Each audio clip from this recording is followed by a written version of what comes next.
नमस्कार मित्रांनो, डायरेक्शन अकॅडमीच्या या चॅनलवरती आपल्या सर्वांचं स्वागत आहे. आजचा जो काही आपला पार्ट आहे तर तो आपण बघणार आहे मॅथ्स आणि रिझनिंगचा, जो की आरटीओची जी काही परीक्षा होणार आहे AMVI ची, जी की MPCच्या ग्रुप सीच्या अंतर्गत घेण्यात येणार आहे. तर या बेसिसवरती आपण जे काही PYQs आहेत, प्रिव्हियस इयरचे जे काही क्वेश्चन्स आहेत, तर जो काही आत्ताचं नवीन पॅटर्न जाहीर केलेला आहे त्याला रिलेट करून हे जे काही क्वेश्चन्स आहेत तर याचं डिस्कशन करणार आहे. आजचा जो काही पेपर आहे आपला तर तो झालेला आहे 11 जानेवारी 2026ला. 11 जानेवारी 2026चा जो काही पेपर आहे ग्रुप सीचा, तर तो आज आपण इथे डिस्कस करणार आहे. तर यामध्ये दोन्ही जे काही पार्ट असतील आपण तर ते इथं डिस्कस करूया. मग त्यामध्ये मॅथ्सचा पार्ट असेल आणि रिझनिंगचा पार्ट असेल.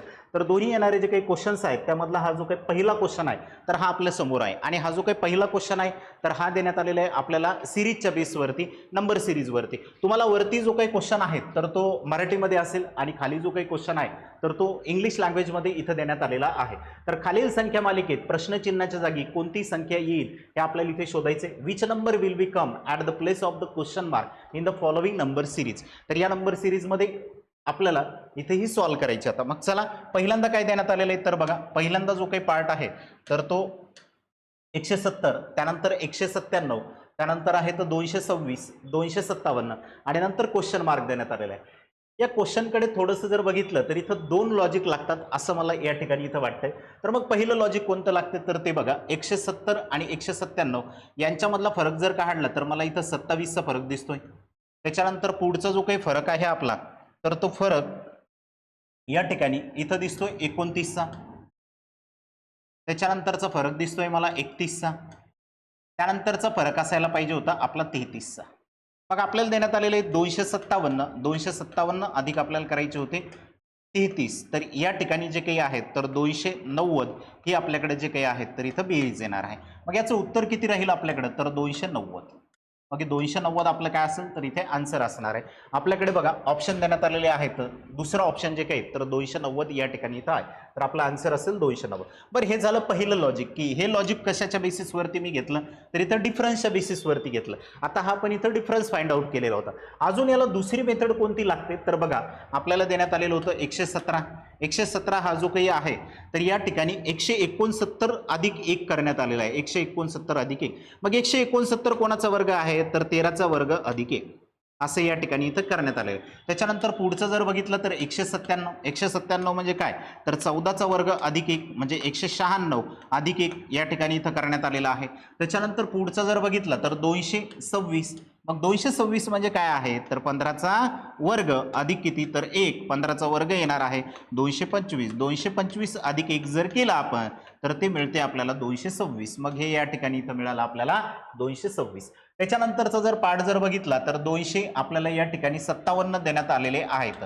तर आता आपल्याकडे पाहिजे होता 16चा वर्ग, 16चा वर्ग अधिक 1 म्हणजे 256 अधिक 1 तर किती मिळणार आहेत आपल्याला तर 257 या ठिकाणी आपल्याला इथे मिळते.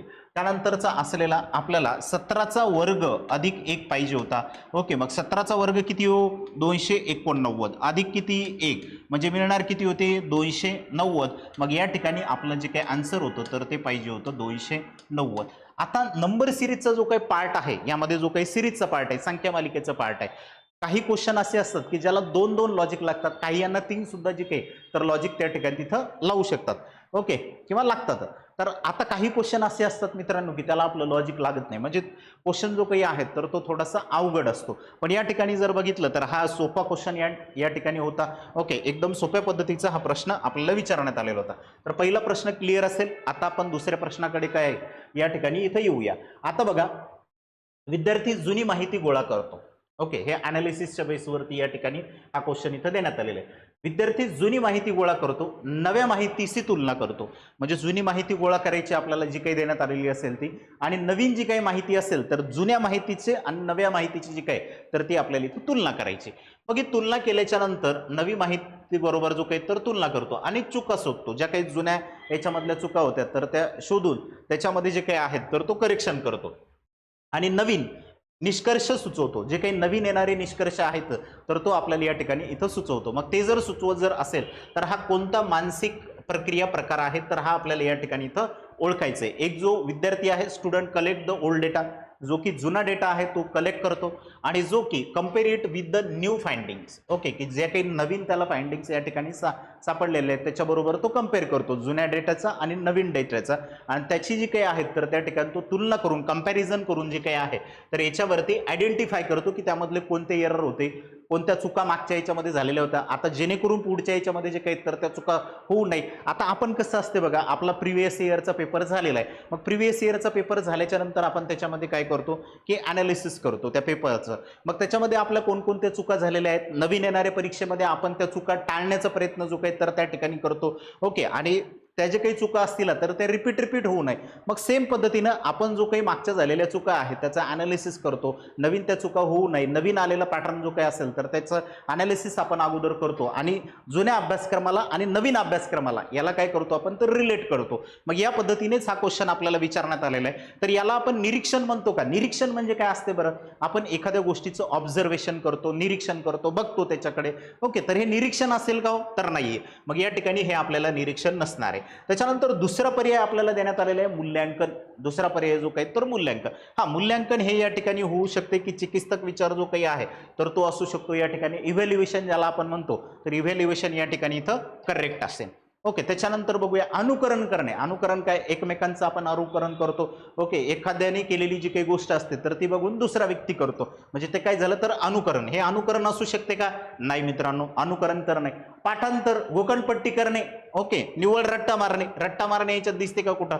तर नाहीये. मग आपला आन्सर कोणतं करेक्ट असेल तर 2 नंबरचं जे काही पर्याय आहेत तर तो आन्सर करेक्ट आहे. आपण या ठिकाणी जे काही आहे तर मूल्यांकन करत असतो कोणत्याही गोष्टीचं.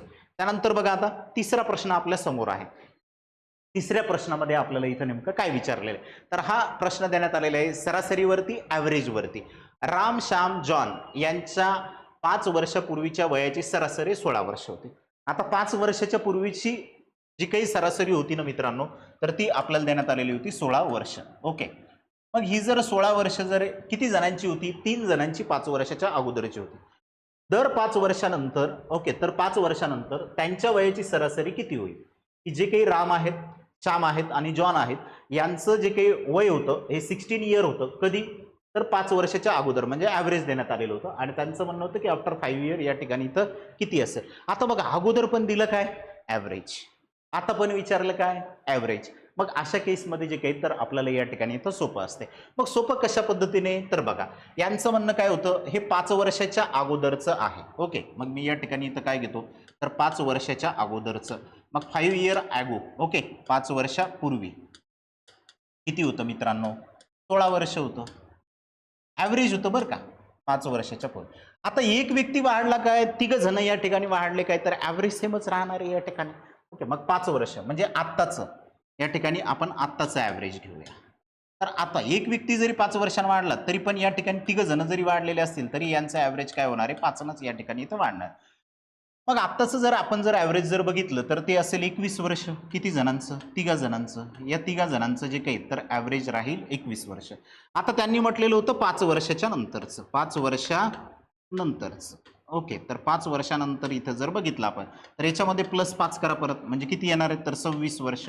ओके, आता हे मी कशानं सांगितलं तुम्हाला तर शॉर्टकट पद्धतीनं सांगितलेलं आहे. म्हणजे पहिले 5 वर्ष तर प्रत्येकाचं 5-5 वर्षांनी वाढणार आहे. विचारलं होतं काय तर ॲव्हरेज, मी अगोदरच तुम्हाला सांगितलं सरासरी विचारली. मग सरासरी जर विचारली जर असेल तर या ठिकाणी आपण सरासरीच ॲड करत घेतोय आणि शेवटी पण आपल्याला विचारली काय? सरासरी. म्हणजे बघा, 16 वर्ष अगोदर होतं त्याच्यामध्ये 5 वर्षांनी वाढ झाली, म्हणजे हे आत्ताचं आपल्याला या ठिकाणी मिळालं 21 आणि त्याच्यामध्ये परत जी काही आहेत तर 5 वर्षाची वाढ होणार आहे. ओके, म्हणजे हे मिळणार आहे आपल्याला 5 वर्षानंतरचं. मग हे जर 5 वर्षानंतरचं जर आपल्याला जर मिळत असेल तर या ठिकाणी एकूण किती होणार आहेत तर 26 वर्ष एवढं जे काही आहे तर यांचं ॲव्हरेज आहे. तर हे नाही हो, थोडं मेथडनी सांगा ना जरा. हे नको आहे आम्हाला, आम्हाला थोडं मेथडनी पण पाहिजे. ओके, इथं पर्याय क्रमांक जो काही तर 3 आपलं उत्तर आहे. आता यावं, तुमचं म्हणणं आहे की आम्हाला मेथडनं पाहिजे, मग मेथडने घ्या, त्याच्यात काय अडचण नाही आपल्याला. ओके, मग तुम्ही जर म्हणले की सर मेथडनं तर मेथडनं, एक मिनिट मेथडनं घेऊया आता.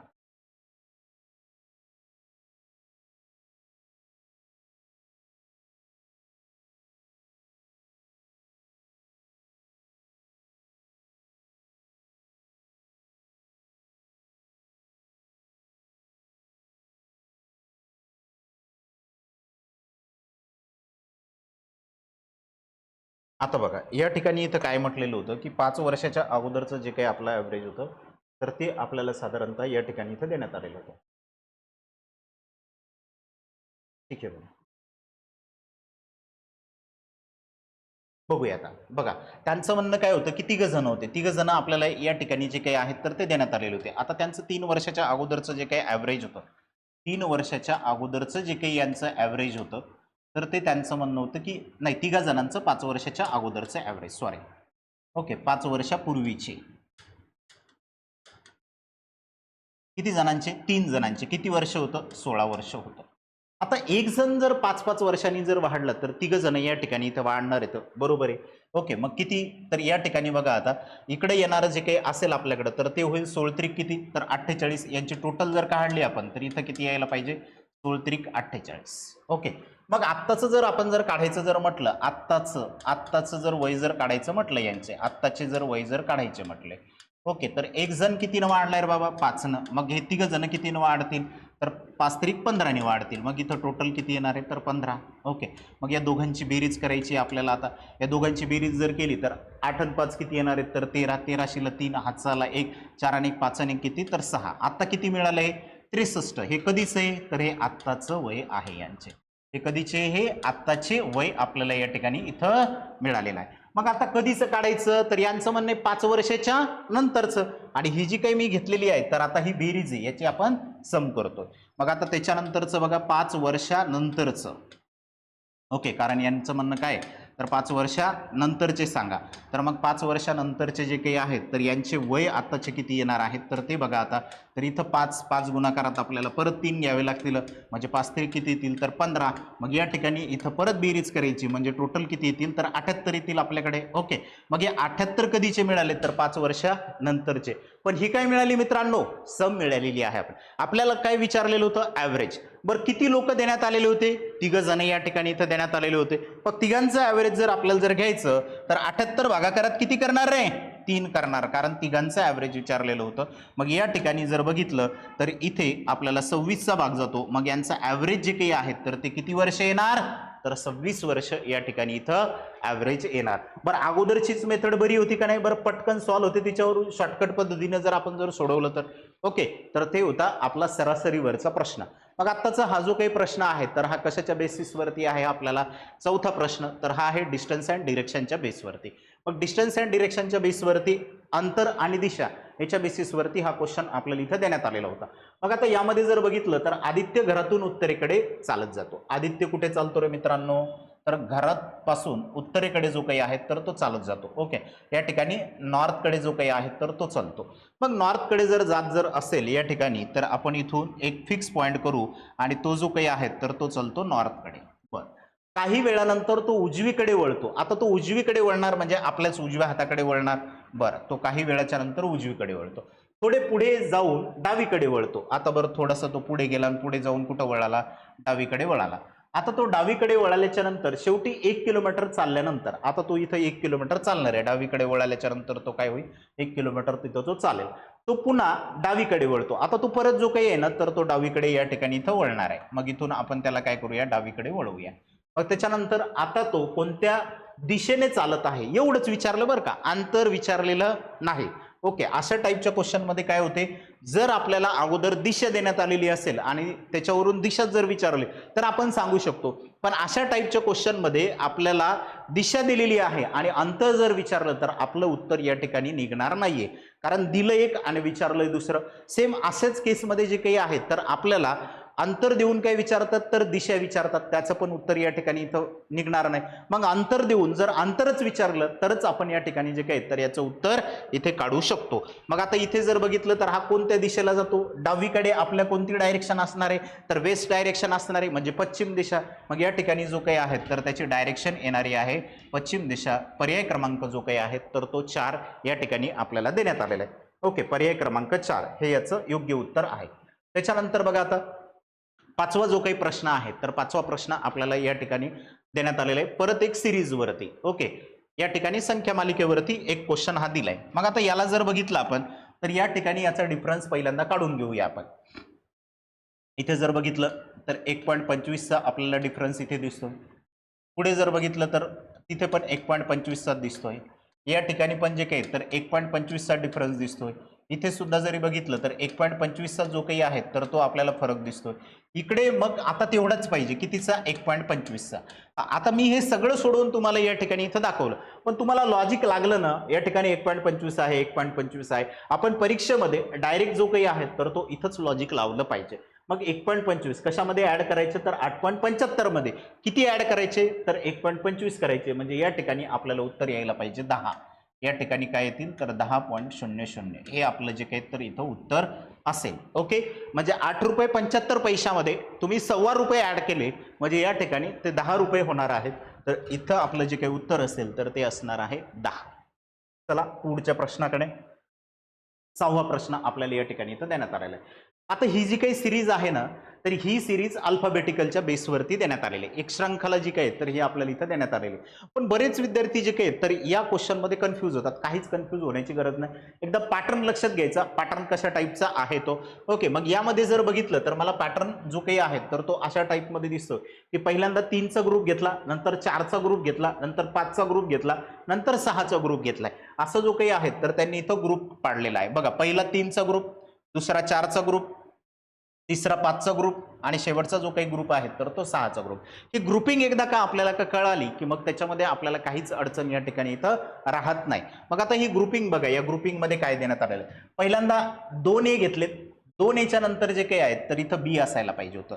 ओके, A त्यानंतर काय घेतलं तर B घेतलं. त्याच्यानंतर पुढचा पार्ट जो काही आहे तर त्यांनी घेण्यात आलेले इथं 3A. इथं पहिले 2A होते, त्याच्यानंतर इथं 3A केलेत आणि त्यानंतर घेतलेलं होतं B. आता या ठिकाणी जो काही आहे तर तो B यायला पाहिजे आपल्याकडे परत. त्याच्यानंतर बघा, आता पुढचा जो काही पार्ट देण्यात आलेला आहे तर त्याच्यामध्ये 4 वेळेस A देण्यात आलेला आहे. ओके, 4 वेळेस A आणि त्यानंतर शेवटी आपण काय घेणार आहे तर B घेणार आहे. ओके, त्याच्यानंतर शेवटचा जर पार्ट जर बघितला तर त्यानंतर बघा या ठिकाणी 5 वेळा ए यायला पाहिजे होतं, तर एक पार्ट मिसिंग देण्यात आलेला आहे. तो म्हणजे कोणता तर एचा, आणि शेवटी कोण घेतलं तर बी. मग आपला पॅटर्न कसा असायला पाहिजे, बी बी बी ए असा आपला पॅटर्न पाहिजे. तो पॅटर्न आपल्याला कुठे दिसतंय तर 4th ऑप्शन मध्ये जे काय तर या ठिकाणी हा पॅटर्न आपल्याला इथे दिसतोय. या याच्यावरचे जे काही क्वेश्चन आहेत ना तर बिलकुल अवघड नसतात. फक्त हा जो काही पॅटर्न आहे तर हा आपल्याला इथे लक्षात यायला पाहिजे, आणि याच्यावरचे जे काही क्वेश्चन्स असतील तर ते जास्तीत जास्त आपण डिस्कस करणार आहे आपल्या बॅच मध्ये. ओके, तर बघा आता या ठिकाणी 7वा क्वेश्चन आपल्याला देण्यात आलेला आहे. स्पंदनने 120 पानाच्या एका पुस्तकाचा 306वा भाग वाचला असेल तर त्याने त्या पुस्तकाची किती पाने वाचलेली नाहीत. ही सगळ्यात महत्वाची एक गोष्ट लक्षात ठेवायची. आपण काय होते, घाईघाईत प्रश्न वाचतो. घाईघाईत प्रश्न वाचल्याच्या नंतर काय होते, आपण शेवटपर्यंत प्रश्न या ठिकाणी इथं वाचतच नाही कधी कधी. ओके, आपल्याला काय वाटलंय की या ठिकाणी वाचला असेल तर राहिलेलं काय आहे तर किती पानं वाचायची राहिली, आपण पटकन लक्षात घेतो. अरे इथं देण्यात आले एवढी वाचणं झाली म्हणजे राहिलेलीच पानं विचारण्यात आलेली आहेत. ओके, तर पाने वाचलेली नाहीत असं आपल्याला या ठिकाणी आहेत, किंवा वाचलेली आहेत. हे दोन जे काही पार्ट आहेत तर ते आपल्याला इथं लक्षात घ्यावे लागतात. मग स्पंदनने काय म्हटलेले, 120 पानाच्या एका पुस्तकाचा 306वा भाग या ठिकाणी वाचलेला आहे. आता टोटल किती पानाचं पुस्तक होतं, 120 पाने जे काही आहेत तर या पुस्तकामध्ये इथं आपल्याला देण्यात आलेले होते. तिच्यापैकी किती भाग वाचून झाला बरं तर 306 एवढा भाग जो काही आहे तर तो वाचून झालेला होता. आता हा जो काही खालचा छेद असतो ना तर हा आपल्याला सांगत असतो की याच्यामध्ये किती पार्ट आहेत टोटल. तर याच्यामध्ये 6 पार्ट होते. 6 पार्ट पैकी किती पार्ट झाले तर 3 पार्ट आपले या ठिकाणी इथं झालेले आहेत. ओके, मग याला आपण भाग देऊया. 3 एक 3, 3 दोन्ही 6 म्हणजे 1 छेदात किती आलं 2. 1 छेदात 2 आलं म्हणजे अर्धा जो काही भाग आहे तर तो आपला इथं वाचून झालेला आहे. अर्धा भाग झाला म्हणजे राहिलेला भाग कोणता होता तर अर्धा होता. हे आपल्या पटकन लक्षात येईल. मग किती पानाचं पुस्तक होतं, 120 पानाचं पुस्तक होतं. 120 पानापैकी अर्धे पानं वाचून झाले म्हणजे किती झाले तर 60. मग राहिलेले पानं किती होते आपल्याकडे तर 60 होते. म्हणजे आपलं उत्तर पाहिजे होतं या ठिकाणी इथे 60. ओके, हे काय होतं उत्तर. एकदम शॉर्टकट पद्धतीने जे काही आहेत तर आपण वाचल्या हा प्रश्न जो काही आहे तर आपल्याला सुटण्यासारखा त्या ठिकाणी तिथे होता. आता आयोगाचं जर आपण जर बघितलं तर काही प्रश्न सोपे, काही प्रश्न जे काय तर ते अवघड टाकतात. आणि PYQ बेसवरती जे काही तर क्वेश्चन मध्ये थोडाफार बदल करण्यात आलेला असतो. जास्त बदल जो काही तर या ठिकाणी इथं आयोग जो काही आहे तर तो करत नाहीये. मागचे पेपर जर आपण जर बघितलेले असतील तर त्यामध्ये आपल्याला दिसेल की काही जो काही पार्ट आहे तर थोडा चेंज केलेला आहे. ओके, म्हणजे एखादा क्वेश्चन ऍडव्हान्स लेवलचा त्याच टाईप मध्ये घेतला किंवा मग थोडासा सोपा जो काही आहे तर तो क्वेश्चन त्या पार्टमध्ये तिथं घेण्यात आलेला आहे. तर बघा आता याला जर मेथडनं जर सोडवायचं सर तर कसं आता, तर बघा आता कशा पद्धतीनं, किती पानं होते हो पुस्तकात, तर 120 पानं होते. किती वाचनं झालेत, तर 3/6 वाचनं झालेत. मग आपल्याला बाकी किती होते, तर ते या ठिकाणी इथं काढायचं होतं. तर मग इकडं 6 × 6 साईन 2 12, शून्य जशाल तसा, मग 20 त्रिक किती येणार आहेत, तर 60. ओके, 20 त्रिक 60 यांचा गुणाकार जर केला तर 60 येतो. मग या ठिकाणी जर बघितलं तर आपलं उत्तर तसंही किती आलं, 60. इथं फक्त वाचूनच प्रश्न जो काही आहे तर तो सॉल्व्ह होण्यासारखा होता. इथं पेन पेपरची काही गरजच नव्हती आपल्याला, की जे काही सॉल्व्ह करायचं आहे त्यासाठी. आपली जी काही बॅच आहे तर ती RTO स्पेशल इन्स्पेक्टरसाठीची जी काही बॅच आहे तर ती आपण या ठिकाणी इथं चालू केलेली आहे. वर्दी बॅच 3.0 या नावाने जी काही तर ही आपली बॅच असणार आहे. ऑनलाईन स्वरूपात जी काही तर ही बॅच या ठिकाणी आपल्याला देण्यात आलेली आणि 29 जून पासून संध्याकाळी 6 वाजता जी काही आहेत तर ही बॅच चालू होते, म्हणजे आजपासूनच. आणि हिचे जे काही ॲडमिशन आहेत तर ते सुरू झालेले आहेत. तुम्ही ॲडमिशन या ठिकाणी जे काही तर घेऊ शकता. ही बॅच किती रुपयामध्ये आहे, तर सध्याच्याला 999 रुपयामध्ये जी काही तर ही बॅच आपल्याला देण्यात आलेली आहे. आणि काही दिवसासाठी जी काही तर ही 999 रुपयामध्ये बॅच आपल्याला इथं उपलब्ध करून देण्यात आलेली आहे. या बॅचची ओरिजिनल जी काही फीस आहे तर ती आहे 5,000 रुपये, पण सध्याच्याला ऑफरमध्ये जी काही आहेत तर ती फक्त 999 रुपयामध्ये बॅच जी काही तर ती तुम्हाला इथं परचेस करता येईल. बॅच परचेस करण्यासाठी तुम्हाला ॲपची जी काही लिंक आहे तर ती डिस्क्रिप्शन बॉक्समध्ये देण्यात आलेली. तुम्ही तिथे जाऊन जे काही तर क्लिक करा, तुम्हाला डायरेक्ट जे काही आहे तर ॲप मिळेल. ॲपमध्ये जाऊन तुम्ही ही जी काही बॅच आहे तर ती सर्च करा आणि त्या ठिकाणी जी काही तर तुम्हाला बॅच परचेस करता येईल. अधिक माहितीसाठी जर तुम्हाला काही अडचणी असतील तर तुम्हाला स्क्रीनवरती जो काही नंबर दिसतो तर त्या नंबरवरती सुद्धा जे काही तर तुम्ही कॉन्टॅक्ट करू शकता. बघा आता पुढचा प्रश्न अतिशय सोपा, जो की त्रिकोणाच्या याच्यावरती आपल्याला विचारण्यात आलेला आहे या ठिकाणी ट्रायंगल बेसवरती. आता याच्यामध्ये किती ट्रायंगल आहेत ना तर ते आपल्याला सांगायचं. एकदम सोपा प्रश्न आहे. ओके, तर यामध्ये बघा त्रिकोण आपल्याला ट्रायंगल विचारण्यात आलेले आहेत. आता ट्रायंगल मोजता वेळेस आपण इथं शॉर्टकट पद्धत जी काही तर ती यूज करतो. पहिल्या याच्यामध्ये 1, त्यानंतर 2, 3, 4 आणि 5. फक्त या अंकांची काय करायची असते आपल्याला, तर बेरीज करायची असते. आणि या बेरजेचं जे काही उत्तर येईल तर ते आपलं फायनल आन्सर या ठिकाणी असते. 1 + 2 3, 3 आणि 3 किती 6, 6 आणि 4 किती तर 10, 10 आणि 5 15. मग याच्यामध्ये एकूण किती त्रिकोण आहेत दिलेल्या आकृतीमध्ये, तर एकूण 15 त्रिकोण जे काही तर आपल्याला या दिलेल्या आकृतीमध्ये या ठिकाणी इथं देण्यात आलेले आहेत. ओके, चला मग आता पुढे यामध्ये बघा आता हा जो काही प्रश्न आहे तर तो ब्लड रिलेशनवरती देण्यात आलेला आहे, नातेसंबंधावरती जो काही तर हा प्रश्न आहे. अशा टाईपचा जेवढा लेंदी क्वेश्चन असेल ना तेवढा सोपा राहतो. तर असं काय म्हणता तुम्ही, जेवढा लेंदी क्वेश्चन आहे तेवढा सोपा असतो. फक्त आहे ना आपल्याला त्यातली हिंट लक्षात घ्यावी लागते. हिंट एकदा का लक्षात का आली की क्वेश्चन सोडवायला सोपा जातो. आता बघा मी पहिल्यांदा जे काही तर हिंट लक्षात घेतो की नेमकं या ठिकाणी इथं मला काय काय विचारण्यात आलेलं आहे ते. आता विचारलं काय ना ते सगळ्यात महत्त्वाचा फोकस त्या ठिकाणी तिथं करायचं. विचारण्यात काय आलं सगळ्या शेवटी यायचं प्रश्नाच्या, विचारलं काय आपल्याला. आता बघा इथं विचारण्यात काय आलेलं आहे ते, तर दीप्ती आणि कोमल यांचे नाते काय. दीप्ती आणि कोमल यांचं काय विचारलेले नाते काय आहे. ओके, आता इथे दीप्ती आणि कोमल इकडचं जर ऑप्शन जर बघितलं ना तर याच्यावरून मला ह्या दोन्ही पण काय वाटतात, फिमेल वाटतात. आता तुम्ही म्हणसाल सर कोमल हे मुलीचं नाव आहे, नाही कोमल हे मुलाचं पण आहे आणि कोमल हे मुलीचं पण नाव आहे. असं दोघांचे पण जे काही तर कोमल नाव आपल्याला या ठिकाणी बघायला मिळते महाराष्ट्रात. मग इथे जर बघितलं तर बघूया आता यांचं नातं काय आहे ते. तर राणी आहे आणि सुरेश, राणी आणि सुरेश हे एक जोडपे आहे. बर, कोण देण्यात आलेलं आहे आपल्याला इथं, राणी आणि दुसरं जे काही आहेत तर ते आहेत सुरेश. हे दोघं जण जे काही आहेत तर हे जोडपे आहेत, त्यांचं लग्न झालेलं आहे या दोघांचं. त्याच्यानंतर असून त्यांना मेघा आणि दीप्ती अशा 2 मुली आहेत. त्यांना जे काही आहेत तर एक आहे मेघा आणि दुसरी जी काही आहेत तर ती देण्यात आलेली आहे दीप्ती. ओके, इकडून मी मेघाला घेतो आणि इकडून जे काही आहेत तर ते घेतो दीप्तीला. मेधा इकडून घेतो दीप्ती. आता त्याच्यानंतर मी पुढची हिंट बघणार. दीप्तीचे जे काही आहेत तर या ठिकाणी लग्न अनुराग सोबत झालेले आहे. ओके, आता ह्या दोन्ही पण जे काही तर यांच्या मुली येतात. आता यांचं जे काही लग्न आहे, दीप्तीचं लग्न कोणाबरोबर झालं, अनुराग सोबत झालेलं आहे. ओके, मग दीप्तीचे जे काही आहो आहेत, हजबंड आहेत तर ते कोण आहेत, तर अनुराग आहेत. या ठिकाणी या दोघांचं काय झालेलं आहे, लग्न झालेलं आहे. हे हजबंड वाईफ दोघ जण आहेत. बरं, त्याच्यानंतर बघा जो गिरिमा आणि तुषार यांचा मुलगा आहे. आता इथं तर मला काही हिंट दिसत नाही, वाक्य थोडंसं होल्डवरती ठेवतो. त्याच्यानंतर निधी ही अनुरागची मुलगी आहे. बरं, निधी ही अनुरागची मुलगी आहे, इथं पण काही संबंध दिसत नाही. कोमल ही अनुरागची बहीण आहे. हा सगळ्यात महत्वाचा जो काही पार्ट आहे तर ते आहे कोमल ही कोणाची बहीण आहे तर अनुरागची बहीण आहे. या ठिकाणी कोमल जी काही आहे तर ती कोणाची बहीण येणार तर अनुरागची बहीण येणार. आता कळालं ना भाऊ आपल्याला, इथं काय अडचण आहे का? आता बघा बरं झाला का नाही प्रश्न आपला सॉल्व. हे सगळं काही लिहित बसायचं नाहीये एवढं. पहिले एकदा प्रश्नाकडे नजर टाकायची, एकदा प्रश्न जो काही तर तो वाचून घ्यायचा, जिथं जिथं आपल्याला हिंट दिसतात तिथं अंडरलाईन करत घ्या, मग तो आपल्याला क्वेश्चन जो काही तर सोडवायला सोपा जातो. एवढी केवढी माहिती देऊ द्या, पटकन क्वेश्चन आपल्याला सॉल्व्ह करता येतो. इथे 3-4 सेकंदामध्ये जे काही तर अशा टाईपचे क्वेश्चन जे काही तर आपल्याला सॉल्व्ह होतात. जास्तीत जास्त 1 मिनिट जो काही तर अशा टाईपच्या क्वेश्चनला लागतो. मग आता इथं जर बघितलं तर या दोघांचं नातं आपल्याला इथे काय येणार आहे तर ते बघायचंय. मग इथं अनुरागची जी काही आहे तर ती वाईफ कोण आहे तर दीप्ती, आणि अनुरागची बहीण जी काही आहे तर ती कोमल.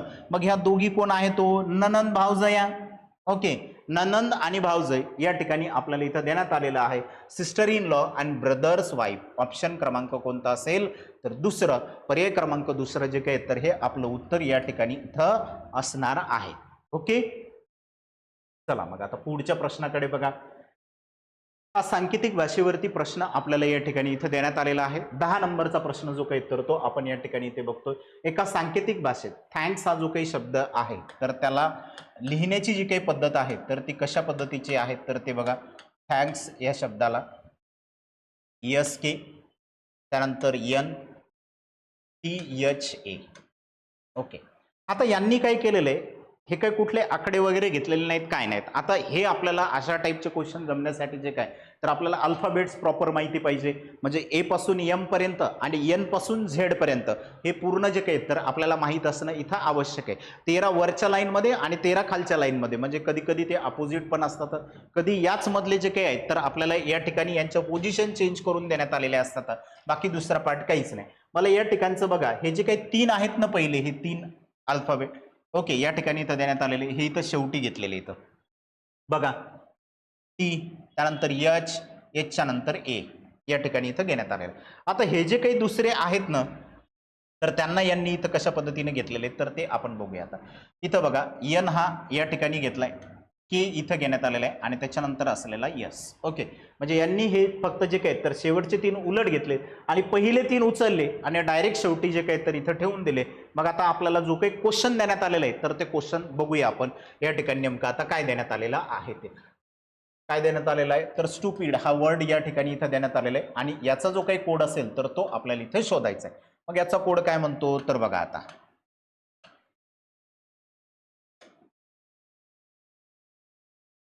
आता आपल्याला हिंट लक्षात आली. पहिले 3 उचलायचे शेवटी ठेवून द्यायचे. ओके, मग पहिले 3 जर उचलायचे शेवटी जर ठेवून जर द्यायचे असतील तर पहिले 3 इकडे बघा, पहिल्यांदा ऑप्शन मध्ये पहिले 3. ओके, STU कुठं दिसते का तर हो STU मला या ठिकाणी दिसतंय, बाकी कुठंच नाहीये. मग कोणता पर्याय आहे तर दुसरा पर्याय या ठिकाणी मला इथं दिसतो STU. ओके, कारण सुरुवातीचे उचलायचे शेवटी ठेवायचे. मग STU काहीच वेळ त्या ठिकाणी तिथं वाया घालण्याची आपल्याला आवश्यकता नाहीये. मग इथं कोण येणार आहे P, त्याच्यानंतर येतील I आणि त्यानंतर येतील D. DIPSTU हे आपल्याला या ठिकाणी जे काय तर आपलं आन्सर पाहिजे होतं आणि ते आहे आपलं पर्याय क्रमांक दुसरा. ओके, तर अशा पद्धतीने इथे 10 क्वेश्चन जे काय तर ते आपलं डिस्कशन झालेलं आहे. आता येऊया 11व्या क्वेश्चनकडे. आणि हा प्रश्न येण्यासाठी जे काय तर आपलं या ठिकाणी स्क्वेअर असणं आवश्यक आहे. तर ओके, स्क्वेअरच्या बेसिसवरती जे काही तर हे प्रश्न आपल्याला इथं विचारण्यात येतात आणि हे एकतर तुम्ही स्क्वेअरच्या बेसिसवरती सुद्धा सोडवू शकता किंवा डायरेक्ट मेथडने सुद्धा जे काही तर या ठिकाणी इथं तुम्हाला हा क्वेश्चन सोडवता येईल. आता इथे जर बघितलं तर तुम्ही 11चा वर्ग जर इथे जर केला तर 11चा वर्ग जो काही आहे तर तो येतो 121. पहिल्यांदा 11चा वर्ग करून घेऊ आपण, तर तो येतो 121. किती घराच्या नंतर या ठिकाणी इथं पॉईंट देण्यात आलेले आहे तर 2 घराच्या नंतर इथे पॉईंट आहे. मग टोटल आता किती घराच्या नंतर पॉईंट यायला पाहिजे तर 4, म्हणून इथं मी काय करतो तर 0 देतो. त्याच्यानंतर इथे जर बघितलं तर वजाबाकी. आता इथे किती घराच्या नंतर पॉईंट आहे तर 2 घराच्या नंतर, पण शेवटी किती देण्यात आलेला आहे तर 1 देण्यात आलेला आहे. मग इथे जर आपल्याला जर 1 जर देण्यात जर आलेला जर असेल तर इथं आपल्याला घ्यायचा 1 आणि इथे बघा इथं टोटल 2 घराच्या नंतर पॉईंट आहे तर इथं आपल्याला देता वेळेस 4 घराच्या नंतर जे काही तर तो पॉईंट द्यायचा आहे. खालचा जो काही भाग देण्यात आलेला आहे तर तो जशाल तसा आहे. जशाल तसा म्हणजे 1.2 हा जो काही पार्ट असेल तर तो आपल्याला इथं जशाल तसा ठेवायचा. हे एक आपण या ठिकाणचं इथं कन्व्हर्जन केलेलं आहे. त्याच्यानंतर जर बघितलं तर आता डायरेक्टली 0.121 मधून तुम्ही 0.1 वजा करू शकता. मग तो वजा केल्याच्या नंतर आपल्याकडे यायला पाहिजे 0.0120 ओके, म्हणजे 120 असं येईल आपल्याकडे. आणि त्याच्यानंतर जर आपण जर बघितलं तर इथं काय येणार आहे तर 1.2 येईल आपल्याकडं. आता याचा जर आपण जर भाग जर दिलेला जर असेल तर तुम्ही पॉईंट इकडं पण सरकवून घेऊ शकता. म्हणजे या ठिकाणी जे काही तर वरती 10 न गुणा आणि खाली पण आपण काय करू शकतो तर 10 न गुणू शकतो. म्हणजे हा खालचा पॉईंट निघून जाईल, वरचा पॉईंट जो काही तर एका घराने पुढे येईल. मग या ठिकाणी काय येतील तर 0.120 येतील आपल्याकडे. ओके, आणि खाली किती येणार आहेत तर 12.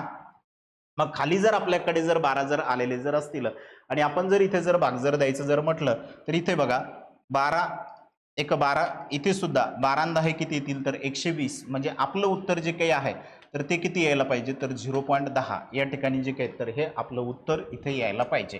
0.10 पर्याय क्रमांक जो काही आहे तर तो 3 हे आपलं उत्तर इथं राहील. खूप सोप्या पद्धतीचं जे काही आहे तर हा प्रश्न इथं विचारलेला होता. फक्त तिथं स्क्वेअर असल्यामुळे थोडासा जो काही तर तो वेळ लागू शकतो. आता पुढचा प्रश्न बघा, इथे विषम संख्येच्या फरकातील जो काही आहे तर तो आपल्याला इथं क्वेश्चन विचारण्यात आलेले वर्गाच्या बेसिसवरती जो काही तर हा क्वेश्चन इथं विचारण्यात आलेले आहे. 2 क्रमागत विषम संख्यांच्या वर्गातील फरक हा 112 आहे, तर त्यापैकी लहान संख्येचा वर्ग किती? लहान संख्येचा वर्ग जो काही तर तो विचारण्यात आलेला आहे. पहिल्यांदा एक गोष्ट लक्षात घ्या की आपल्याला इथं संख्या कोणती देण्यात आलेली तर संख्या आहे विषम. ओके, ऑड नंबरचा जो काही आहे तर या ठिकाणी इथं स्क्वेअर देण्यात आलेला आहे. मग इकडे मी एकदा ऑप्शनकडे नजर टाकून बघतो. ऑप्शनकडे जर नजर जर टाकली तर 784 देण्यात आलेला आहे. अरे भाऊ, हा कोणता आहे तर इव्हन आहे ना. मग इव्हनचं काही काम आहे का?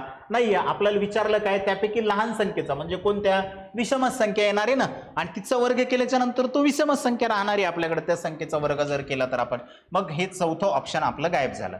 ओके, त्याच्यानंतरचा जर वरचा जर बघितला तर हे सुद्धा सम आहे. म्हणजे तिसरं पण ऑप्शन जे काही तर ते गायब झालेले. आता राहिलं 50-50% चान्स. 50-50% चान्स जो काही तर तो शॉर्टकट पद्धतीनं आपण एकदा चेक करूया. इथे बघा, आता 729 जो काही आहे तर हा वर्ग आपल्याला देण्यात आलेला आहे 27चा. हा वर्ग कोणाचा आहे? 27चा. त्याच्यानंतर त्यांचं म्हणणं काय की दोन संख्येमधला जो काही तर फरक, ही संख्या कोणती आहे? लहान आहे. कोणती असलेली? 729. ओके, आणि हिचा देण्यात आलेला आहे 27चा फरक.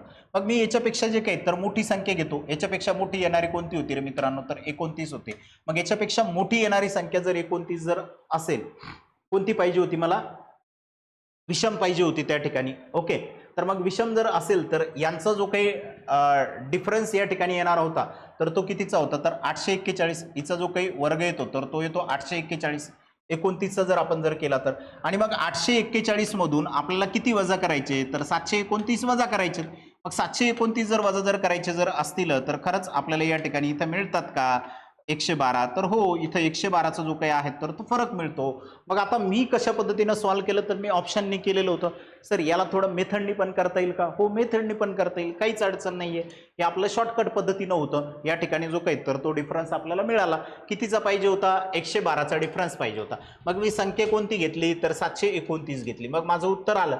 सर 625 असतं तर आपण डिफरन्स बघितलेला असता की 625च्या अगोदरची येणारी जी काही नंतरची जी काही येणारी संख्या आहे तिचा आणि 625 या दोघांमधला जो काही तर तो फरक काढला असता आणि तो फरक आपल्याला 112 मिळाला असता. तर मग ते आपला आन्सर जे काही तर या ठिकाणी इथं असतं. आता याच्यामध्ये बघा की इथं काय झालेलं असतं, एक मोठी संख्या एक लहान संख्या. मग आपली मोठी संख्या कोणती असणार आहे तर x+2 याचा काय असेल तर वर्ग असेल. त्याच्यानंतर त्यांचं म्हणणं काय होतं, या दोन संख्यामधील काय काढायचं होता फरक काढतो, डिफरन्स काढतो. डिफरन्स आला, फरक आला म्हणजे काय आलं तर वजाबाकी आले. मग या ठिकाणी मी इथं वजा घेणार आहे. वजा काय सांगितलं तर दुसरी संख्या. मग दुसरी संख्या कोणती घेणार आहे आपण तर x. लहानी संख्या जी काय असेल तर ती आपल्याकडे x असेल. मग यांच्यामधला जो काही फरक होता तर तो कितीचा दिला मित्रांनो? 112चा फरक या ठिकाणी इथं देण्यात आलेला होता. आता इथं मला काय दिलं तर a+b ब्रॅकेटचा स्क्वेअर देण्यात आलेला होता. a+b ब्रॅकेटचा स्क्वेअर देण्यात आलेला होता. मग बघा इथं a स्क्वेअर म्हणजे कोणाचा तर x चा स्क्वेअर. ओके, त्याच्यानंतर या ठिकाणी टॉईस म्हणजे 2 किती येणार आहेत तर 4. या ठिकाणी येतील मला 4x.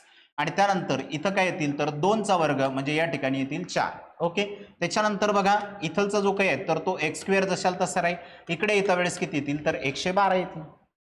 100 किती येतील तर 12 येतील. मग आता आपल्याला हे या ठिकाणी मिळालं तर मग इथं जर बघितलं आपण तर हा वजा आहे, हा अधिक आहे. हे x स्क्वेअर काय करूया आपण कॅन्सल करूया. मग आपल्याकडे राहिलं काय होतं तर 4x अधिक काय होते तर 4 बरोबर किती होते तर 112. आता हे जे काही इकडचे अधिक 4 येतं तिकडे गेल्याच्या नंतर काय होतील तर वजा 4 होतील. ओके, मग 4x बरोबर आपल्याला काय घ्यायचे होते तर 112, इकडे आल्यावर वजा 4 झाले. तर मग 4x बरोबर या ठिकाणी इथं किती राहणार होते तर 108 राहणार होते. मग आता इकडे हे गुणाकारात आहेत हे 4x असलेले, मग इकडे आणू आपण कुठे भागाकारात. मग हे भागाकारात आणल्याच्या नंतर x बरोबर काय येतील तर 108 भागाकारात किती येणार आहेत तर 4. मग इथे जर आपण जर बघितलं तर इथं भाग जातो का तर हो जातो. 4 1 4, 4 2 किती तर 8. ओके, त्याच्यानंतर खाली राहिले तर 2, 4 7 किती तर 28. मग या ठिकाणी x ची किंमत किती भेटली तर या ठिकाणी येतील आपल्याला 27. 27 हे आपलं काय असेल तर उत्तर असेल. ओके, मग 27चा काय करायचा होता लहान संख्येचा वर्ग जो काही तर तो आपल्याला काढायचा होता. कोण काढायचं होतं आपल्याला x. मग x ची किंमत आपल्याला इथे मिळाली. मग त्या संख्येचा वर्ग म्हणजे कोणाचा वर्ग तर 27चा वर्ग. मग 27चा वर्ग जर आपण जर या ठिकाणी जर घेतला तर तो किती येतो तर 729 येतो. मग हे आपलं 729 काय झालं तर उत्तर झालं. यांनी जर विचारलं असतं मोठ्या संख्येचा वर्ग काढा तर मोठ्या संख्येचा वर्ग आपल्याला 29चा वर्ग काढायचा असता. ओके, मग तो भेटला असता आपल्याला 841. 841 हा वर्ग आपल्याला या ठिकाणी इथं मिळालेला असतं. मग चला आता पुढच्या प्रश्नाकडे. तो प्रश्न क्लिअर असेल. आता हा जो काही प्रश्न आहे तर तो मिक्सचर अँड ॲलिगेशनच्या बेसवरती विचारण्यात आले. अशा टाईपचे क्वेश्चन जमले तर सोडवा, नाही जमले तर आपण त्याला स्किप केलं तरीही चालेल, कारण की हे जे काही क्वेश्चन आहेत तर थोडे अवघड आहेत, वेळ खाऊ आहेत. ओके, काही जणांना जमतील, ज्यांचं गणित खूप चांगलं आहे तर असे विद्यार्थी या प्रश्नाला जे काही तर इझिली सोडवू शकतील. पण ज्यांचं गणित चांगलं नाहीये असे लोक जे काही तर असा क्वेश्चन तुम्ही स्किप केला तरी सुद्धा चालेल मिक्सचर ॲलिगेशनच्या बेसवरती. आता त्यांचं म्हणणं काय की ए पार्ट आणि बी पार्ट असे दोन जे काही तर मिश्रण आपल्याला इथं देण्यात आलेले. हे मिश्रण कशाचे आहेत तर तांबे आणि जस्त. तांबे आणि जस्त यांचं मिश्रण देण्यात आलेलं आहे. तर यांचं मिश्रण कसं आहे तर 4:3 आणि दुसरं जे काही आहे बी पार्ट तर तो आहे 9:5चा आहे.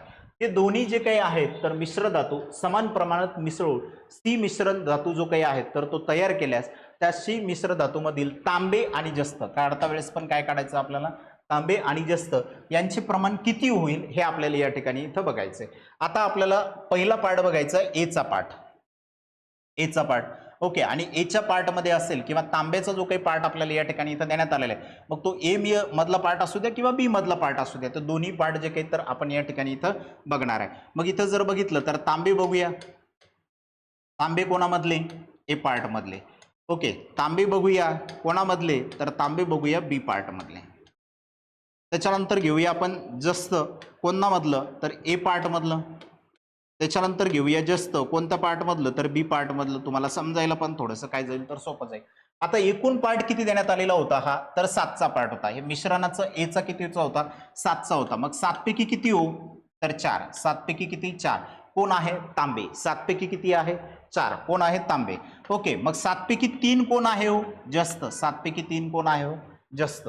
त्याच्यानंतर जर आपण जर बघितलं तर दुसरा पार्ट देण्यात आलेला होता 9 आणि 5चा म्हणजे टोटल किती येणार आहेत आपल्याकडे तर 14. मग या ठिकाणी 14 पैकी किती आहेत तर 9 कोण आहेत तांबे. ओके, तांबे हे 14 पैकी किती आहे तर 9 आहे. आणि जस्त हे 14 पैकी किती आहे मित्रांनो तर 5 या ठिकाणी जे काही आहे तर आपल्याला देण्यात आलेलं आहे 14 पैकी 5. ओके, 14 पैकी 5. मग आपल्याला या ठिकाणी पहिल्यांदा काय काढायचं तर तांबे काढायचं. ओके, मग ए मधलं आपण तांब बाजूला काढूया आणि बी मधलं जे काही तर ते तांब बाजूला काढूया. कारण जेव्हा आपण तांब बाजूला काढूया तेव्हाच तर आपल्याला पुढच्या सी मधलं जे काही आहे तर ते तांब मिळेल, आपल्याला कॉपर मिळेल. आणि जेव्हा आपण ए मधलं जास्त बाजूला काढूया आणि बी मधलं जास्त बाजूला काढूया तेव्हाच आपल्याला पुढचं जे काही तर ते जास्त या ठिकाणी इथं आपल्याला मिळेल.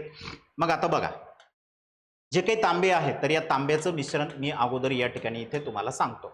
म्हणजे कोणतंही एक जर पार्ट जर काढला ना आपण तर दुसरा पार्ट आपल्याला ऑटोमॅटिकली जो काही आहे तर तो याच्यामधला इथं मिळून जातो. मग इथे जर बघितलं तर 4 छेदात किती आहेत तर 7. यांचं काय करायचं होतं आपल्याला समप्रमाणात जे काही आहेत तर ते मिसळवायचे होते.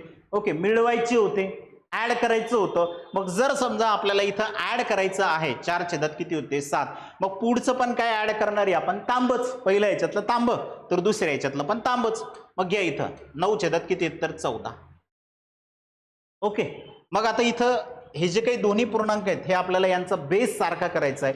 ओके, छेद सारखा करायचा आहे. मग पहिल्या याचा छेद सारखा करूया. मग छेद सारखा करण्यासाठी मी इथं दोन्हीकडे पण आहे तर 2 2 ने गुणतो. मग 2 ने जर गुणलं तर वरती येतील माझ्याकडे 8 ओके, आणि खाली जे काही तर ते येतील 14, 7 2 14. इकडे जर बघितलं तर 9/14 जशाल तसे. मग या ठिकाणचा जो काही पार्ट आहे तर तो सारखा झालाय, 14 14 खाली सारखे झालेले होते आपल्याकडे.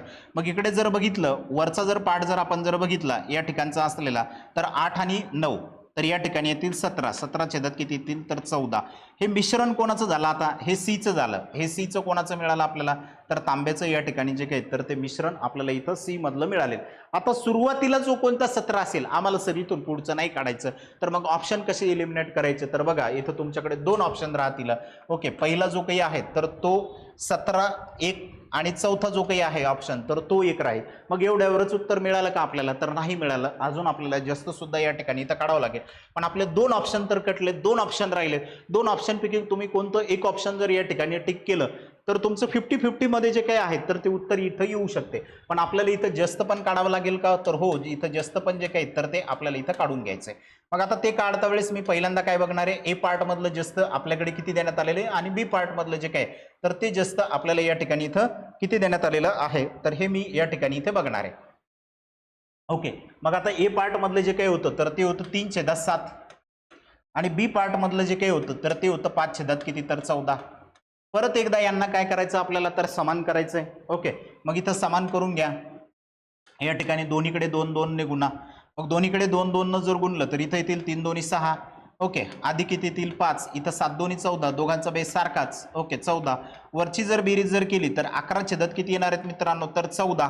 ओके, मग हे काय मिळालं आहे तर जास्त मिळालेले, पण आपल्याला तांबे आणि जास्त या दोघांचं पण प्रमाण विचारण्यात आलेलं आहे. मग या ठिकाणी जर बघितलं आपण तर इथे येणार आहे 17 छेदात किती हो तर 14, आणि याचा जो काही तर तो व्यस्त होईल, आणि या ठिकाणी येतील 14 छेदात किती हो तर 11. मग हे 14 14 काय झालेत आपले तर कॅन्सल झालेत. मग 11 इथं 17 छेदात किती येतील तर 11 येतील, म्हणजे आपलं उत्तर किती येते तर 17 छेदात 11 हे आपलं उत्तर या ठिकाणी इथं पाहिजे. ओके, एवढं उत्तर होतं. हा थोडासा क्वेश्चन जो काही तर तो लेंदी होता, त्यामुळं तुम्हाला काय म्हटलं जर अशा टाईपचे प्रश्न जर आपल्याला जर विचारले एखाद्या वेळेस तर हे प्रश्न काय करायचे थोडेसे शेवटी घ्या किंवा मग स्किप करा. ओके, हे बघा तुम्हाला 20 प्रश्न दिलेत किंवा 25 प्रश्न दिलेत, त्याच्यापैकी आपल्याला 20 पैकी 20 जे काही आहेत तर ते सोडवायचेच आहेत. पण जर समजा एखादा प्रश्न नाहीच जमला तर त्याला स्किप करा. निगेटिव्ह सिस्टम ज्या ठिकाणी असेल तिथं आपला लॉस होऊ नये, त्याच्यामुळे जे काही तर आपण एखादा क्वेश्चन सोडव दिला पाहिजे या ठिकाणी की चला मग आपल्याला जमत नाही मग पुढचा प्रश्न जो काही आहे तर तो आपण इथं घेतला पाहिजे त्यावेळी. मग त्याच्यानंतर बघा एका संख्येची 4 पंचमांश ही त्या संख्येच्या 60% 10 ने जास्त असल्यास ती संख्या कोणती. ओके, आता इथं एक प्रॉब्लेम म्हणजे कसा असतो ते बघा. इथं काय म्हटलेलं आहे 4 पंचमांश. ओके, म्हणजे 4 छेदात काय म्हटलेले 5 कोणाचे एका संख्येच्या. मग ती एक संख्या कोणती x.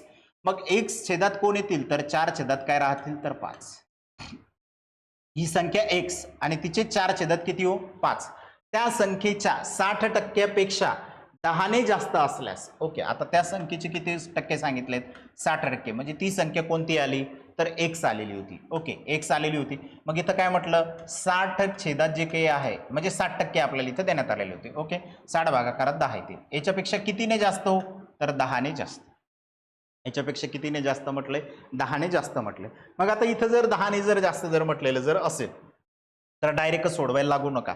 का बरं, कारण एकतर आपल्याला दोन्हीकडला रेशिओ सारखा करायचा आहे. एकतर तुम्ही पर्सेंटेजमध्ये दोन्ही पण पार्ट घ्या किंवा एकतर तुम्ही फ्रॅक्शनमध्ये दोन्ही पण पार्ट घ्या. ओके, तर आता इथला जो काही पार्ट आहे तर तो फ्रॅक्शनमध्ये कन्वर्ट करू शकता किंवा हा जो काही पार्ट आहे तर तो पर्सेंटेजमध्ये जो काही तर तो तुम्ही इथं कन्वर्ट करू शकता. त्या अगोदर जे काही तर मी एक शॉर्टकट पद्धती जे काही तर तुम्हाला या ठिकाणी इथे सांगतो. इथे बघा आता 4 पंचमांश इथं सांगण्यात आलेले होते, म्हणजे मी इथं घेतो 80% डायरेक्ट.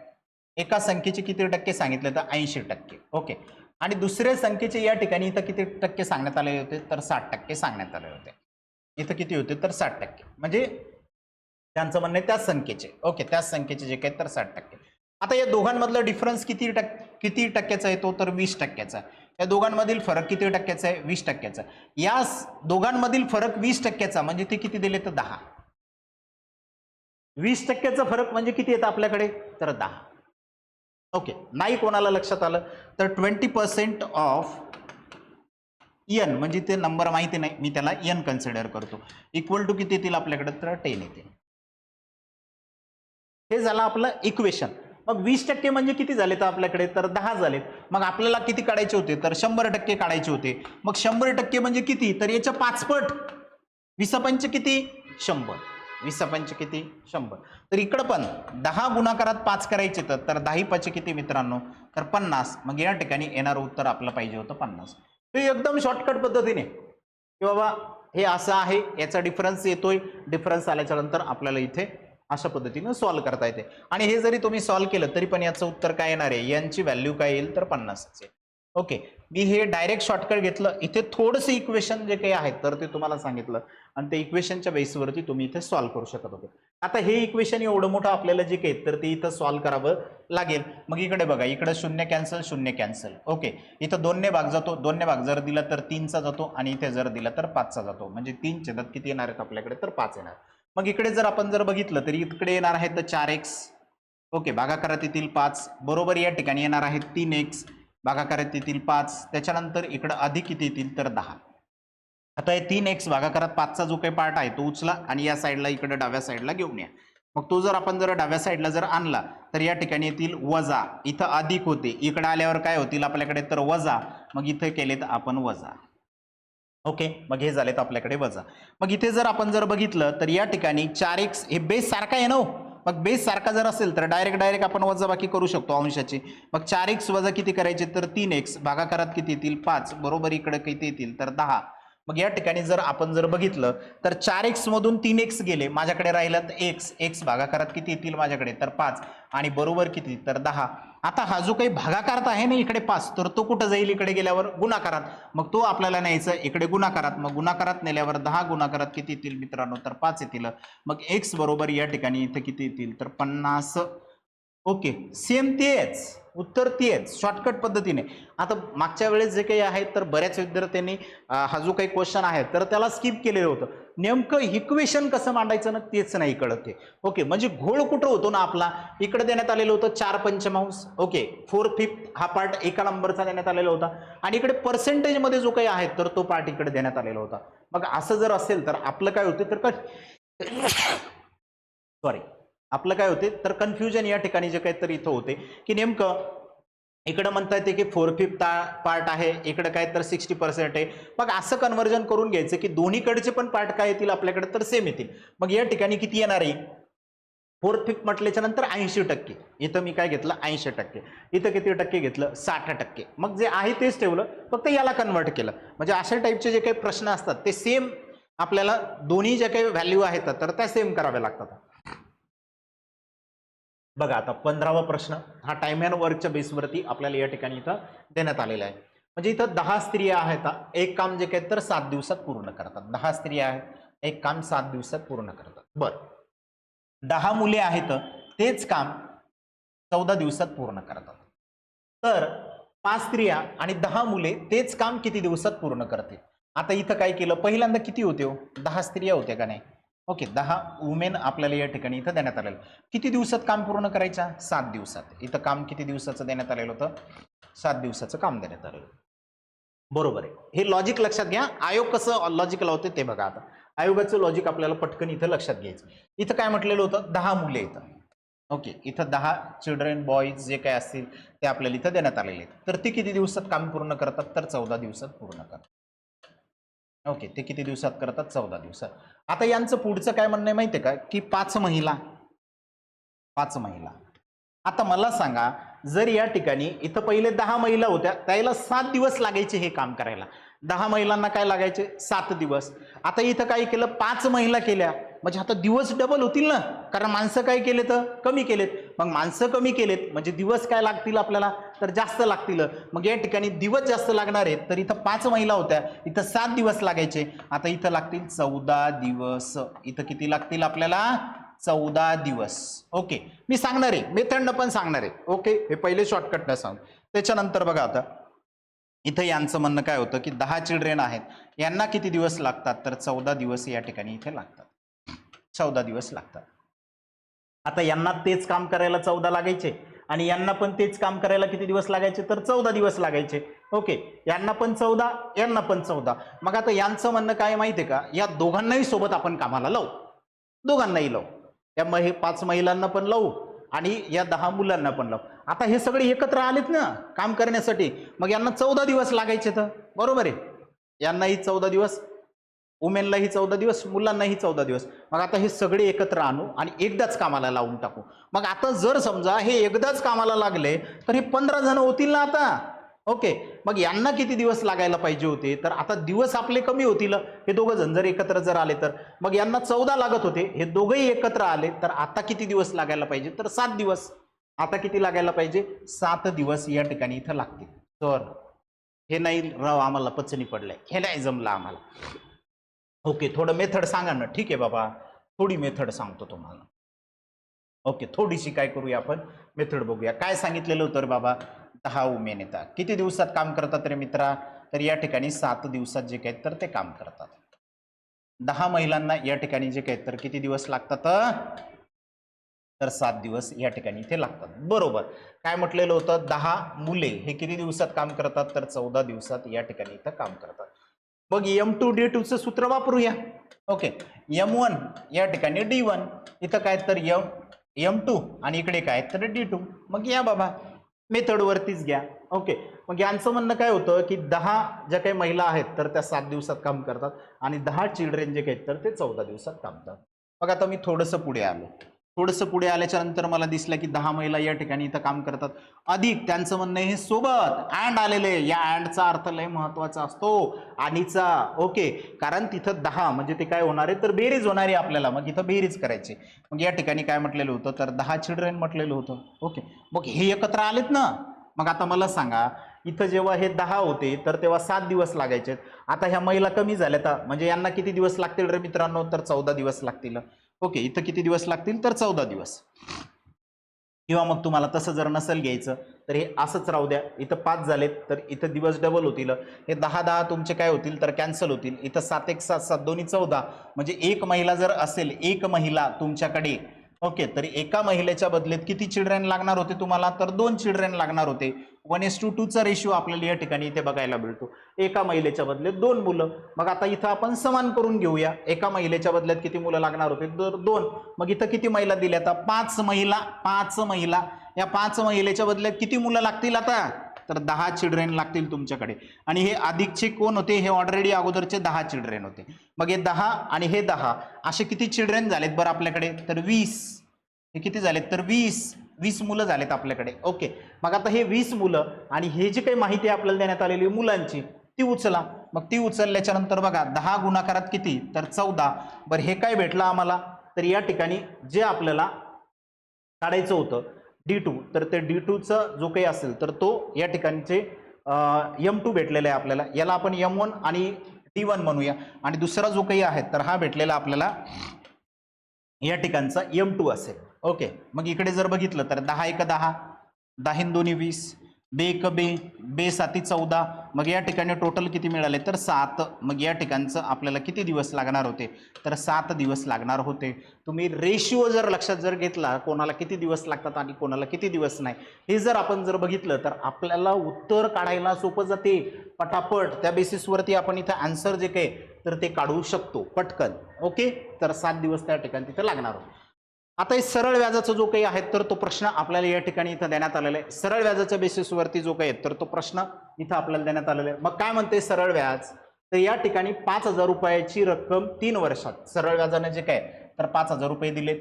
ओके, रक्कम जी काही तर ती 3 वर्षात 5,600 रुपये होते. किती होते, 5,600 रुपये होते. जर व्याजाचा दर 3% वाढ केलेली असेल, म्हणजे व्याजाच्या दरात जे काही आहे तर ते 3% जे काही तर इथं वाढ केलेली असेल, तर मूळ रकमेचे 3 वर्षानंतर किती रुपये होतील, मूळ रकमेचे.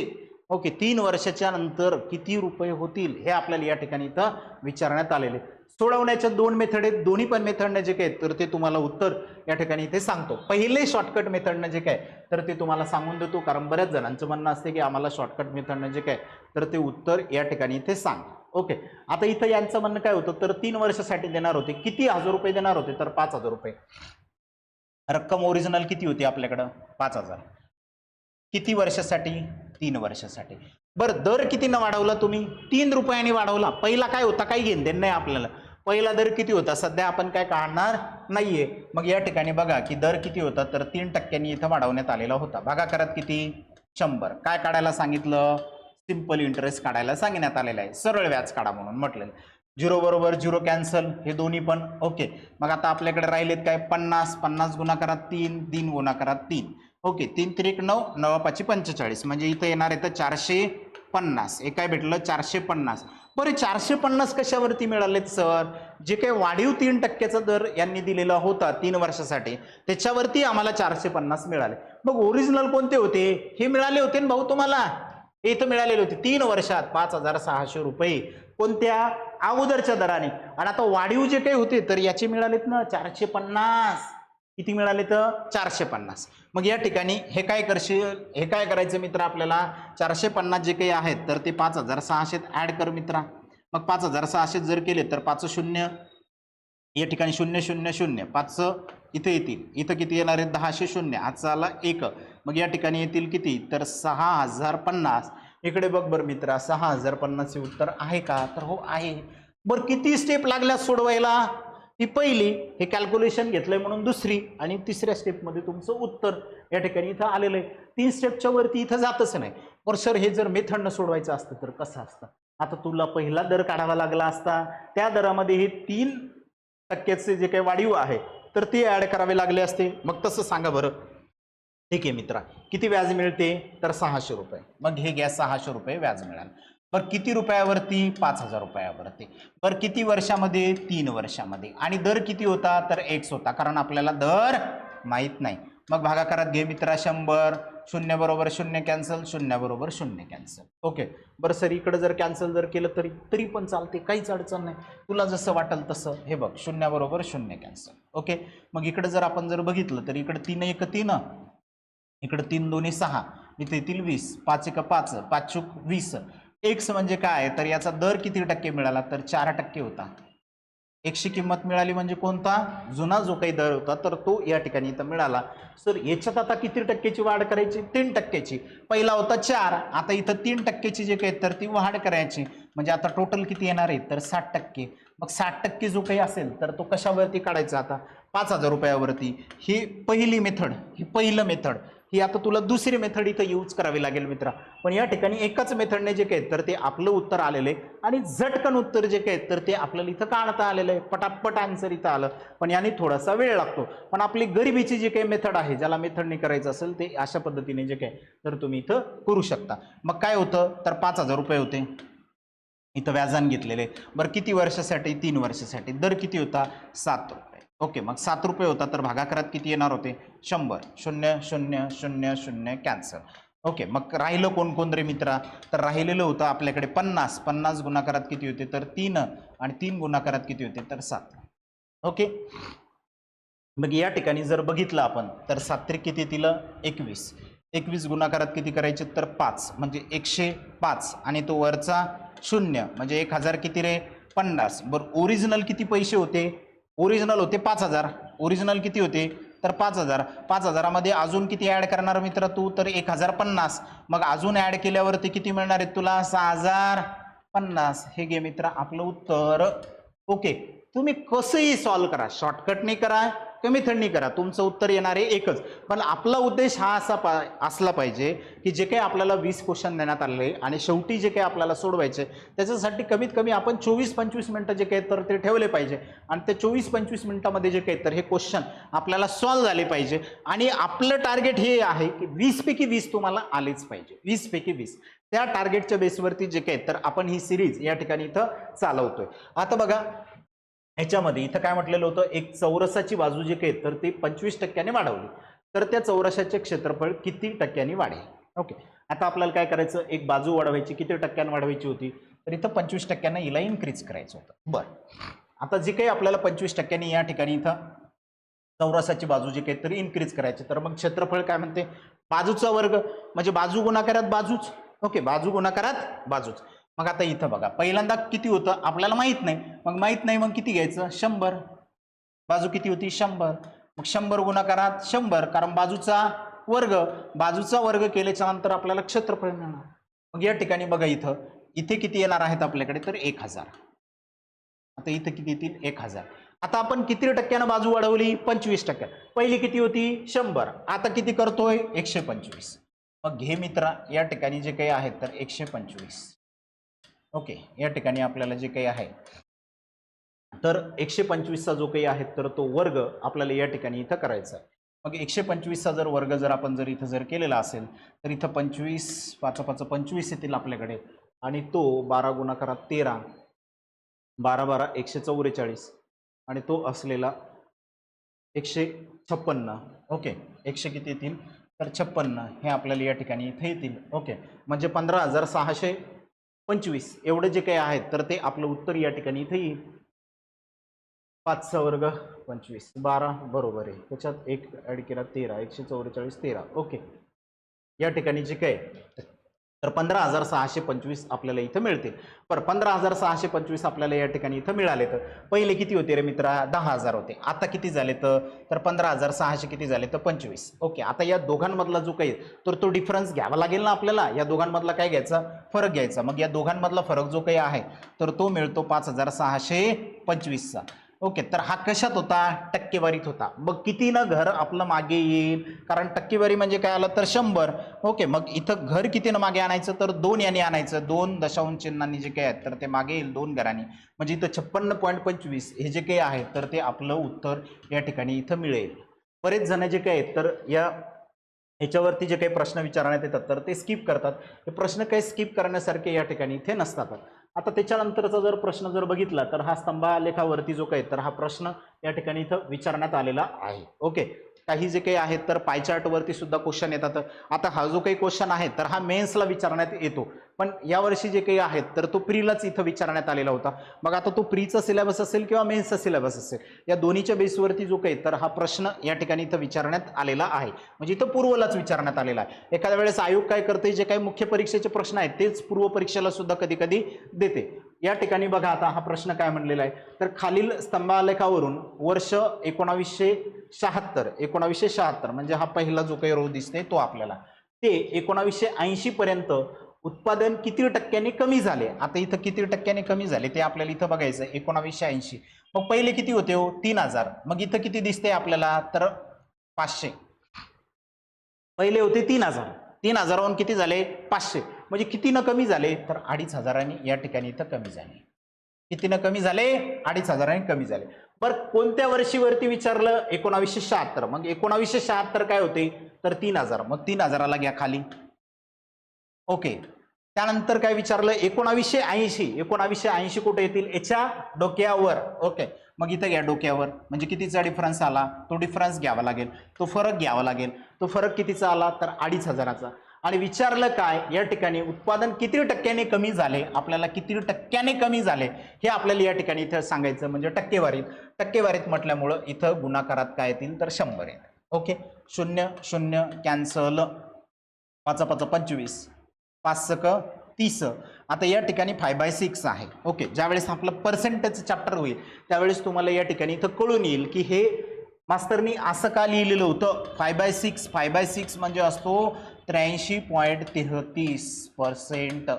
एवढे जे काही आहेत तर ते आपल्याला या ठिकाणी इथं देण्यात आलेलं असते. ओके, इथं 5/6 म्हणजे काय तर 33.33. आता बरेच जणांना वाटत असेल सर हे कसं घेतलं तर या ठिकाणी मित्रा तू असं हे गुणाकारात कर आरामशीर आणि मग तुला जे काय तर ते उत्तर मिळणार आहे 83.33च. ओके, बघा आता दुसरं ऑप्शन जे काय तर ते आपला आन्सर या ठिकाणी इथं आहे दुसरं. त्याच्यानंतर जर बघितलं तर हा आपल्याला देण्यात आलेला आहे प्रॉफिट आणि लॉस वरती क्वेश्चन. नफ्या तोट्यावरती जो काही तर हा क्वेश्चन या ठिकाणी इथं देण्यात आलेला आहे. तर यांचं म्हणणं काय होतं एक दुकानदार जो काही आहे तर एका कपाटाच्या छापील किमतीवर 25%ची सूट देतो. ओके, छापील किमतीवर कितीची सूट देतो 25%ची. कोणीही असू द्या कोणताही दुकानदार असू द्या ती वस्तू काही लॉसनं तो कधीच बिचारा विकणारा नाही. कारण त्यानं जेवढीची ती वस्तू आणलेली होती आपण कोणत्याही दुकानात जा, कपड्याच्या जा, कोणत्याही दुकानात जा, ती जी काही MRP असते ना, ते म्हणतात आम्ही MRP न या ठिकाणी इथं देतो, बरोबर आहे. छापील किमती जी काही MRP असते त्याच्यावरती, पण ओरिजिनल त्यांना ती वस्तू जी काही आहे तर ती कमीच किमतीमध्ये तिथं आलेली असते, पण ते म्हणतात आम्ही MRP वरती 10% सूट देतो. MRP वरती 10%ची म्हणजे त्यांना ती वस्तू काय आलेली असेल, कमी याच्यात. तसंच या ठिकाणी इथं म्हटलेलं होतं छापील किमतीवरती तो कितीची सूट देतो, तर 25%ची जे काही तर इथं सूट देतो. तरीही त्यास 15%चा जो काही आहे तर तो नफा या ठिकाणी होतो. तर कपाटाची छापील किंमत जी काही आहे तर ती देण्यात आलेली आहे 23,000 असेल तर कपाटाची खरेदी किंमत किती. ओके, जर छापील किंमत आपल्याकडे किती असेल 23,000. आता छापील किंमत मिळालेली आहे ती किती आहे, छापील किंमत आपल्याला तर 23,000 आहे. ओके, त्याच्यानंतर हा कशावरती सूट देणार आहे, हे 23,000 आपण इथं 100% पकडू ना. हे जर 100% जर पकडले आपण तर त्याच्यावरती तो कितीची सूट देणार आहे, 25%ची. 25%ची सूट देणार म्हणजे कितीला वस्तू विकणार, तर 75ला. 100 रुपयाची वस्तू तो 25%चे डिस्काउंटने विकते म्हणजे किती रुपयाला देणार, तो 75 रुपयाला देणार. ओके, मग या ठिकाणी येणार 75. सॉरी. त्यानंतर बघा, आता तुम्ही असं हे 0-0 कट करून पण सोडवू शकता. ओके, किंवा डायरेक्टली जर सोडवायचं तर डायरेक्टली सुद्धा तुम्ही जे काय तर या ठिकाणी 3 आणि इथे 4 घेऊन पण सोडवू शकता. ओके, मग या ठिकाणी आपल्याला काय काय राहिलं तर ते बघा, इकडे काय येतील तर 75, बरोबर आहे. तुम्ही 75चा पाडा जर म्हटला तरीही चालेल जर तुम्हाला येत असेल तर, किंवा 23चा जो काही आहे तर तो पण पाडा इथं म्हणू शकता. ओके, 23/5 जर घेतले तर 115 येतील आपल्याकडं. मग इथं 11 आपण कॅरी फॉरवर्ड करणार आहे. ओके, मग 23/7 जर घेतले तर 161 आणि 11 आपल्याला या ठिकाणी जे काही तर ते ॲड करायचे म्हणजे 172. ओके, 172 आणि तो वरचा जो काही आहे तर तो 0 या ठिकाणी इथं राहिलेला आहे आपला, बरोबर आहे. तर तो 0 देऊन टाकूया. 17,250 17,250 एवढ्याला जो काही आहे ना तर तो वस्तू या ठिकाणी इथं विकणार आहे. ओके, तो वस्तू इथं विकणार आहे. पण आता हे 17,250 म्हणजे किती हो, तर 17,250 म्हणजे आता आपल्यासाठी झाले तर किती, 100%, कारण आपण त्याला पैसे किती दिले तर 100% दिलेत. ओके, त्याला किती 100%. पण त्या दुकानदारासाठी किती झाले तर 115%. त्या दुकानदारासाठी किती झाले तर 115%. आता आपल्याला काढायचे किती हो, तर या ठिकाणी 100%. काढायचे किती तर 100%. ओके, मग एक्स बरोबर या ठिकाणी जे काही आहे तर ते बघा 17,250 गुणाकारात किती येतील रे बाबा, तर 100. ओके, भागाकारात किती येणार आहे तर 115. परत 23चा पाडा या ठिकाणी इथं आला. 23चा पाडानं आपल्याला इथं जो काय तर तो घोळ घातलाच. ओके, मग इकडे बघा, इथं जाईल आपल्याला 23चा जर भाग जर दिला तर इथे जाईल आपल्याला 5चा भाग, नाहीतर इथं 5चा पण देऊया तर इथं जाईल 23चा भाग. तुम्ही कसंही जरी केलं तरी पण सारखंच आहे. या ठिकाणी इथे येतील आपल्याला 20, या ठिकाणी जे काही तर ते येतील 20. इकडे जर बघितलं तर इथं 23/7, इथं जर बघितलं आपण तर 23/7 जे काही आहेत तर 161 येतात. ओके, 23/7 161 आणि खाली राहिले परत 11 तर इथं येतील 23/5. ओके, मग इकडं काय राहिलेत आपल्याकडे तर एक्स बरोबर 75 गुणाकारात जे काही आहेत तर ते राहिलेले होते 20. मग 75 गुणाकारात 20 जर आपण जर इथं जर बघितले, ओके 20 जर आपण जर बघितले तर ते यायला पाहिजे आपल्याकडे 75 150. ओके, 150 येतील. आणि या ठिकाणचा जो काही आहे तर 1-0 आपला इथला बाकी होता, इथला जो काही आहे तर तो 1-0 बाकी होता ना रे. ओके, 1-0 इथे बाकी होता. 750 23/11 तो 5, बरोबर आहे. 2-0 150. 75 दुने 150. ओके, 75 दुने 150 आणि तो जो काही तर वरचा 0 म्हणजे या ठिकाणी जे काही तर 15,000 रुपये आपली किंमत जी काही तर या ठिकाणी इथे यायला पाहिजे. 15,000 रुपये जी काही तर ती किंमत आपली या ठिकाणी इथे येईल. ओके, आता इथे एक गोष्ट लक्षात घ्या, त्यांनी काय केलं, 23,000 रुपये छापील किंमत दिली, 11,250 एवढ्याला ती विकली आणि त्यांनी ओरिजिनल आणलेली किती होती तर 15,000 रुपयाला आणलेली होती. तरी पण त्याला जे काही आहे तर 2,250 रुपयाचा इथं काय झाला, प्रॉफिट झाला. त्यामुळे म्हटलंय की दुकानदार जे काही आहे ना तर ती वस्तू ओरिजिनल याच्यावरतीच विकतात. ओरिजिनल याच्यावरती जे काही आहे तर ती देण्यात आलेली म्हणजे जी काही 23,000ची किंमत आहे त्याच्यावरतीच ते डिस्काउंट देतात, छापील किमतीवरती, ओरिजिनल किमतीवरती देत नाही. आता बघा, हा या ठिकाणी मुंबईवरून जे काही आहेत तर गोवा या स्थानकातील अंतर 540 किलोमीटर आहे. 540 किलोमीटर आहे. 2 रेल्वे गाड्या सकाळी 7:30 वाजता, ओके, सकाळी 7:30 वाजता. आता इथं बघा, एक गाडी निघणार आहे मुंबईवरून आणि दुसरी गाडी जी काही आहे तर ती निघणार आहे गोव्यावरून. एक गाडी मुंबईवरून, दुसरी गाडी गोव्यावरून. या दोघांमधलं जे काही अंतर आहे तर ते आहे 540 किलोमीटरचं. निघतात किती वाजता? 7:30 वाजता. ही मुंबईवाली पण गाडी किती वाजता निघली? 7:30 वाजता. आणि गोव्यावाली पण गाडी किती वाजता निघली? तर 7:30 वाजता. एकाच वेळी ह्या दोन्ही स्थानकावरून परस्पर विरुद्ध दिशेने जे काही तर त्या गाड्या निघलेल्या आहेत, एकमेकांच्या अपोजिट डायरेक्शनला जे काही तर त्या गाड्या निघलेल्या आहेत. मग या ठिकाणी जे काही तर त्यांचे वेग अनुक्रमे 60 किलोमीटर प्रति तास आणि 75 किलोमीटर प्रति तास असं देण्यात आलेले आहे. आता जेव्हा ह्या विरुद्ध असतात, परस्पर विरुद्ध असतात, तेव्हा आपण वेगाची काय करतो तर बेरीज करतो. मग वेगाची बेरीज जर केली आपण तर इथं 60 अधिक 75 याची जी काही आहेत तर ती आपल्याला बेरीज करायची, म्हणजे 135 तास किलोमीटर पर आवर असं जे काही तर आपल्याला या ठिकाणी इथं येणार आहे. दोघांची जर आपण जर बेरीज जर केली तर मग त्यांचं म्हणणं काय होतं तर या ठिकाणी 540चं अंतर आपल्याला इथं देण्यात आलेलं आहे. मग 540चं जर अंतर जर दिलं आणि त्यांचं म्हणणं की 135 तास एवढा वेग येतो, इथं जर बघितलं थोडंसं बघा, थोडंसं याच्यावरती नजर टाका. 35 आणि 35 किती हो तर 70. ओके, 35 आणि 35 किती? 70. इथं झाले तर 270 म्हणजे 27. ओके, आणि 27 दोन्ही किती तर 54. 27 दोन्ही किती? 54. मग या ठिकाणी जर बघितलं तर 135 चूक किती येणार आहेत तर 540. मग या ठिकाणचं उत्तर किती आलं? 4. ओके, निघल्या किती वाजता होत्या? सकाळी 7:30 वाजता. तिथून पुढे किती तास? 4 तास. तिथून पुढे 4 तास म्हणजे 11:30 जे काही आहेत तर त्या गाड्या या ठिकाणी जे काही तर इथं पोहोचतील. एकमेकींना काय विचारले त्यांनी? त्या दोन्ही गाड्या जे काही आहेत तर एकमेकांना किती वाजता भेटतील तर 11:30 वाजता जे काही तर त्या दोन्ही गाड्या एकमेकांना जे काही तर त्या ठिकाणी तिथे